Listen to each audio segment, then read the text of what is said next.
Often called the Switzerland of America, the New England area stands in the minds of many Americans as a delightful resort, far from the cares and routine of their workaday existence. During the winter season, recreationists by the hundreds of thousands are brought by snow trains to join in the informal sport of New England's myriad ski trails and to gain stimulation in the bracing air of her mountains. Not only in winter, but also in summer does New England offer her appeal to vacationists from all parts of America. From June to September, New England's population increases more than 1/4. A host of pleasure seekers journey there every year to enjoy the sophisticated amusements of smart summer colonies. New England today derives about 10% of her yearly income from functioning as a playground for America. 2.5 million summer visitors pay some $525 million each year to enjoy the intimate charm of her landscape and the urbanity which she has imposed upon her rugged surroundings.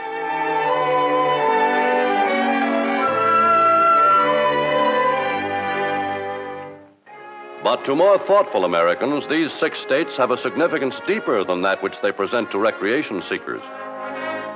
For in New England are the symbols and monuments of the Founding Fathers, forever meaningful to those who seek a fuller understanding of what America stands for.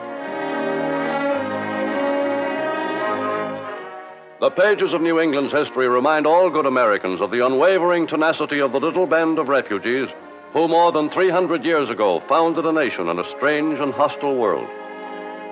To our national heritage, these honored dead have brought a quality of courage and endurance that has had a lasting influence on the American character and the American way of life.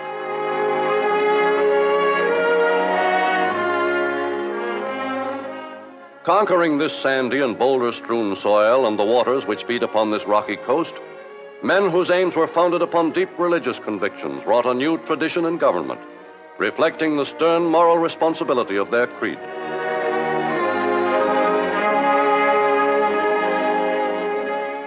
Within the simple dignity of New England's homes has always dwelt a profound and unquenchable yearning for enlightenment. That learned leadership might be assured them, these earnest settlers founded Harvard College in 1636.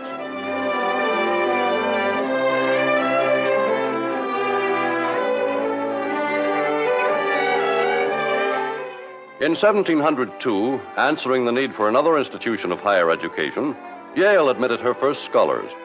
And as the years passed, many another college arose, such as the Massachusetts Institute of Technology. To this day, New England is still widely known for its schools. For closely woven into the regional fabric of living has always been a hunger for the things of the mind. And part and parcel of the tradition which New England has bequeathed to America is the belief that all governmental decisions must rest upon discussion by enlightened and responsible voters. First, to choose by ballot and plurality vote a town clerk. Second, to choose by ballot and plurality vote one select man for 3 years. When the break with the mother country came in the year 1775, New England was already experienced in self-government. With this background, it was natural that she should become the cradle of American liberty. Throughout the nation's history, New England has rendered faithful service to the uncompromising ideals upon which she was founded. She has brought forth men who served as the conscience of America and who trod what they considered the paths of righteousness, regardless of the cost to themselves.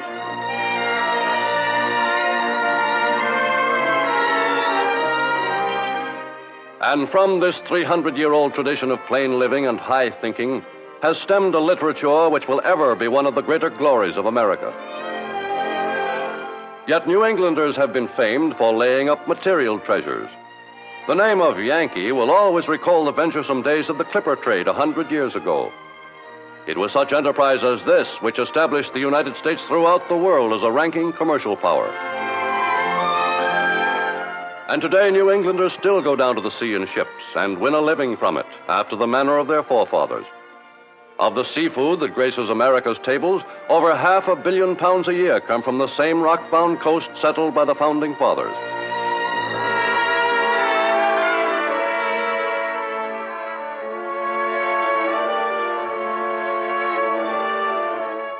In Massachusetts alone, $14 million of the state's annual income is derived from the fishing industry, an important part of which is the lobster trade.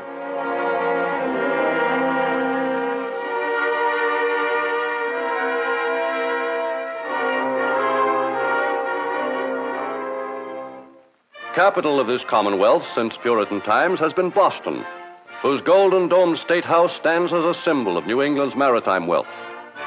When the era of the machine dawned a century ago, the 6 states of New England soon became America's first great manufacturing region.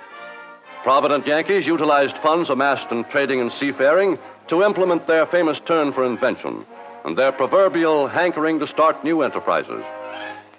Thus, the New England of 100 years ago made for herself a place in the economy of the nation which she has never wholly lost. Of the natural resources which nature had offered her, she made the most through her gift for driving a bargain and her handiness with gadgets. All during the 19th century, New England's fame spread throughout America, throughout the world, as the dwelling place of skillful mechanics and shrewd merchants who made and bartered her manufactured products.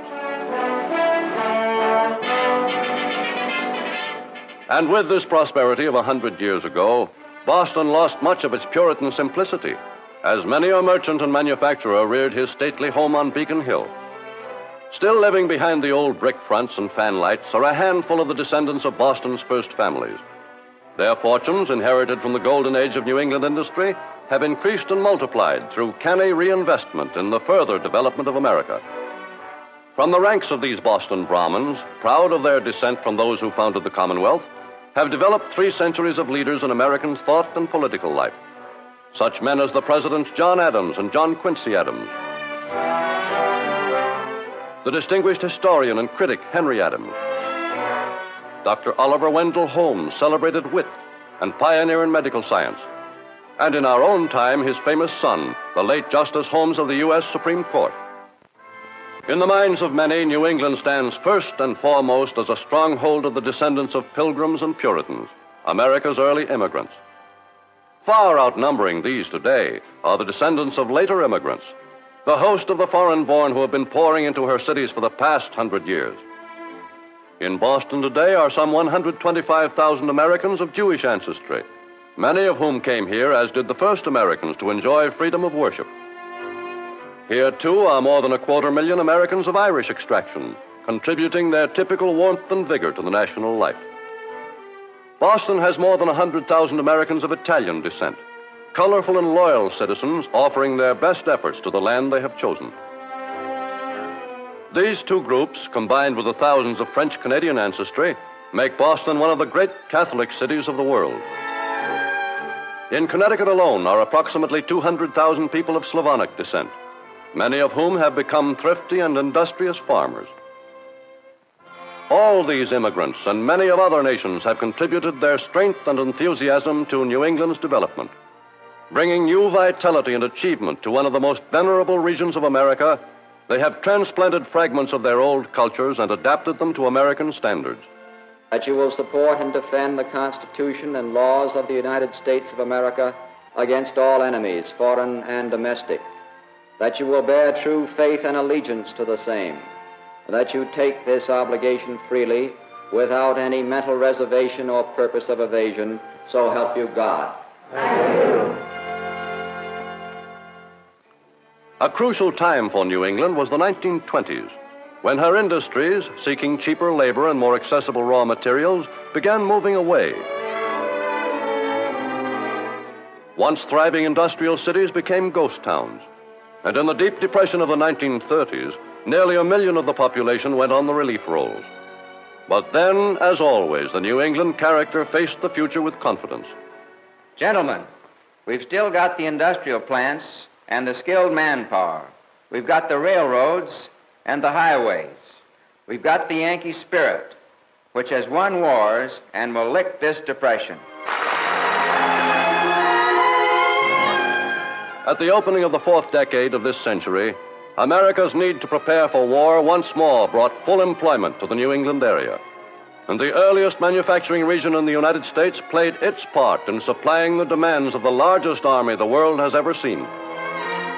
To solve the problem of clothing the armed forces, of furnishing them with weapons, of transporting them and their equipment to every corner of the earth, New England mustered all the ingenuity of the old-time Yankees, all the forcefulness of her newer peoples, so that the founding fathers of New England might well have looked with pride on a patriotism that was fully as wholehearted and purposive as had been their own patriotism of centuries past, when they fought to build a new home and a free civilization. And whatever the future may hold, the people of New England can rely upon their qualities of courage and endurance, so notably manifested for 3 centuries, to find a solution to New England's problems in tomorrow's world.